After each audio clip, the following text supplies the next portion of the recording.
Amalan apa yang bisa saya lakukan buat diri sendiri dan orang tua yang telah meninggal agar diringankan atau dijauh dari azab kubur? Apakah azab kubur itu kekal buat kaum muslimin? Sebenarnya bukan hanya meringankan, bisa dihilangkan azab kubur itu. Kalau seseorang anak misalnya sering beristighfar kepada Allah untuk orang tuanya, dia sering beristighfar, ya Allah ampunilah kedua orang tuaku, seperti doa yang masyhur Allah ajarkan, Rabbi ghafirli wali walidayya. Doa ini pada saat mereka hidup atau mereka meninggal. Bukan mustahil karena seringnya orang mendoakan, maka dosa-dosanya diampuni oleh Allah. Dan kalau dosanya sudah bersih karena istighfar anaknya, maka bisa saja dia selamat dari azab kubur, nggak diazab lagi, gitu kan. Kalau dia hanya sekedar mendoakan beberapa kali dan memang kadar dosanya belum bersih, maka azab kubur akan datang, tapi pasti memang meringankan. Cuman saya bahasakan bisa saja hilang, bisa saja hilang. Kalau penanya ini yang maksudkan adalah apa yang saya harus kerjakan selama saya hidup, perbanyak amal soleh, semua amal soleh.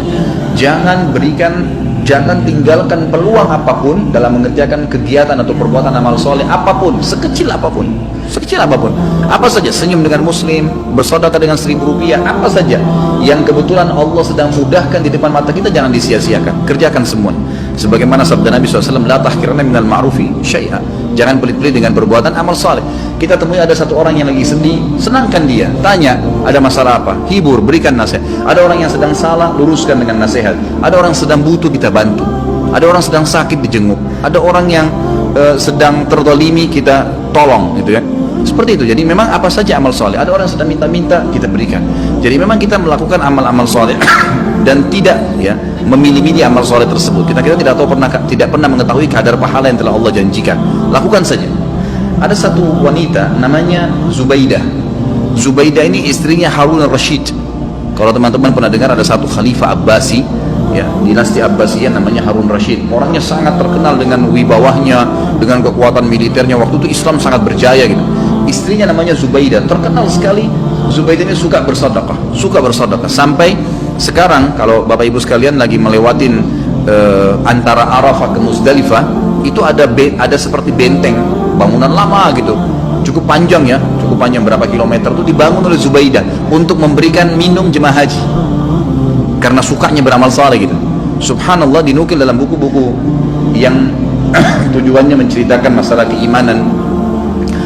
Pada saat Zubaidah meninggal, maka ada salah satu dari kerabatnya mimpi melihat Zubaidah. Lalu kerabatnya ini menanyakan, yang sering dibantu oleh Zubaidah, bagaimana Allah balas kamu dengan pancuran air yang kamu buat berapa kilo itu di Arafah? Kata dia, tidak ada satupun yang saya dapatkan pahala karena saya melakukannya riya untuk manusia.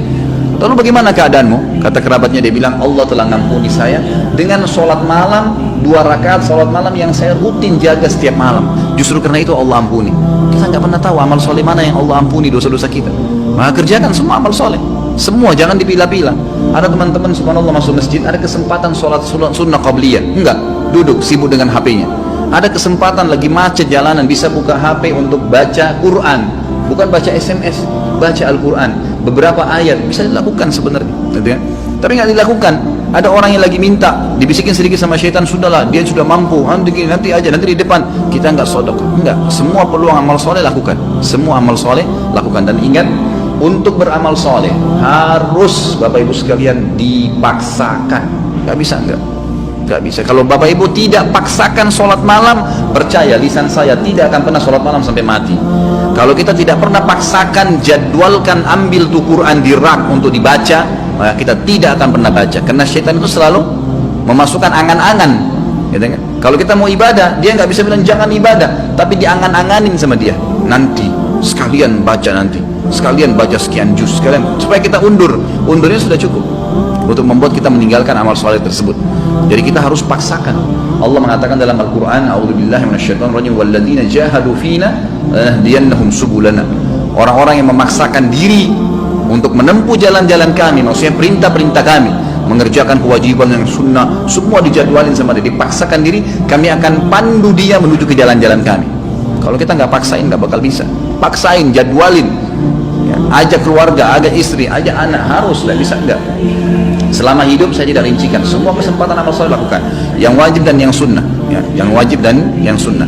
Kalau kerabat kita yang sudah meninggal, ada beberapa amal soleh yang bisa kita sampaikan untuk mereka. Yang pertama itu adalah memperbanyak istighfar, bertaubat, ya, mengatakan ya Allah ampunilah, ya Allah rahmatilah, Sebagaimana kita tahu doa pada saat kita sholat jenazah, kita mendoakan itu. Allahumma ighfir lahu warhamhu, ya Allah ampuni dia, ya Allah rahmati dia. Tadi doa Rabbi ghfirli wa li walidayya untuk orang tua, itu juga termasuk minta agar diampuni. Allahumma ighfir lil muslimina wal muslimat, itu untuk orang hidup dan mati kita bisa doakan istighfar. Ini sangat besar manfaatnya. Ada juga dalam hadis Bukhari dijelaskan akan datang nanti seseorang pada hari kiamat dikasih pahala bergunung-gunung. Jadi ternyata orang ini amal solehnya sudah banyak dan dia selamat dari azab kubur karena amal solehnya banyak, dosanya bisa dikatakan tidak ada tuh sedikit sekali. Di hari kiamat dikasih pahala bergunung-gunung. Lalu dia berkata kepada para malaikat, dari mana? Saya tidak pernah kerjakan amal-amal ini. Dari mana? Setahu saya nggak ada karena semua amalnya sudah diperlihatkan. Dia bilang ini istighfar anakmu untukmu. Karena pada saat istighfar, ya Allah ampunilah kedua orang tua, atau kita mengatakan Rabbi ghfirli wali walidayya, ternyata dosa mereka memang sudah bersih, udah nggak ada lagi, maka tetap itu dijadikan sebagai pahala karena tidak ada pembersihan dosa, maka jadi pahala buat mereka. Kemudian ilmu yang bermanfaat yang dia milikin, yang pernah diajarkan kepada kita, makanya saya sarankan orang tua agar selalu tiap hari berbicara dengan anak-anak, titipkan selalu pesan-pesan agama kepada mereka, masalah sholat, masalah apa saja, maka mungkin mereka akan jadikan sebagai prinsip hidup. Itu ilmu yang bermanfaat. Karena tidak semua orang bisa jadi penulis. Kalau antum bisa jadi penulis itu sangat bagus, menulis banyak karya tulis kemudian dibaca oleh orang-orang, itu sangat luar biasa. Seperti Syekh Abu Bakar Jazair sekarang, bukunya yang kita bedah ini, beliau sudah meninggal rahimahullah dan kita bisa belajarin ilmunya gitu kan. Tapi kalau tidak, maka apa saja. Termasuk ulama mengatakan kalau seorang ibu mengajarkan anaknya cara masak dan dia praktikin dalam hidupnya, itu ilmu yang bermanfaat. Seorang ayah mengajar anaknya untuk ke masjid, laki-laki misalnya, mengajar anak-anak untuk mewajibkan mereka untuk pakai jilbab, lalu jadi prinsip hidup mereka, itu semua ilmu yang bermanfaat. Itu semua ilmu yang bermanfaat. Kemudian sedekah jariyah yang ketiga, sedekah yang berjalan terus, ya, program-program perbaiki masjid, ya, rumah anak yatim. Dan ada di sini yang saya ingin ditiberatkan, yang banyak dilupakan oleh kaum muslimin, ya. Kita masih jarang sekali berpikir untuk membiayai para dai-dai dan ulama-ulama kita. Ada tulisan buku yang insya Allah juga sudah saya tulis, ya, dan insya Allah saya terus akan penuhi poin-poinnya. Saya judulnya itu Wahai Muslim muliakanlah ulama. Kita kadang-kadang berpikir atau belum berpikir, ya, kalau bertemu antara seorang alim ulama, memang dia sangat luar biasa ilmunya. Bertemu antara dia, kata ulama, ini pendapat para ulama, seorang alim bertemu dengan seorang fakir miskin, tapi si alim juga ini kehidupannya pas-pasan, yang mana didahulukan? Kata para ulama, si alim yang didahulukan dari si fakir miskin, karena dia juga dalam keadaan miskin. Kenapa? Karena satu orang alim itu bisa memberikan manfaat kepada jutaan umat dibandingkan dengan orang fakir miskin yang tidak punya ilmu, sampai pada tingkat itu.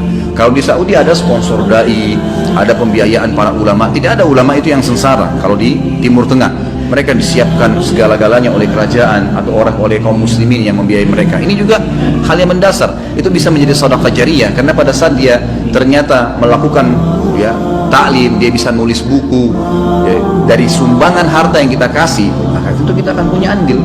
Masjid dibangun, rumah anak yatim, memperbaiki janda-janda, rumah-rumah janda, kemudian membantu kaum muslimin kayak sekarang yang lagi, ya, tersiksa, ditampung mereka, kita sumbang. Itu semua hal-hal mendasar yang bisa menjadi perbanyak, ya, amal kita nanti pada saat meninggal. Kemudian haji dan umrah, ini juga dibolehkan bagi orang yang hidup menghajikan dan mengumrahkan orang yang sudah meninggal atau orang yang sudah tidak mampu.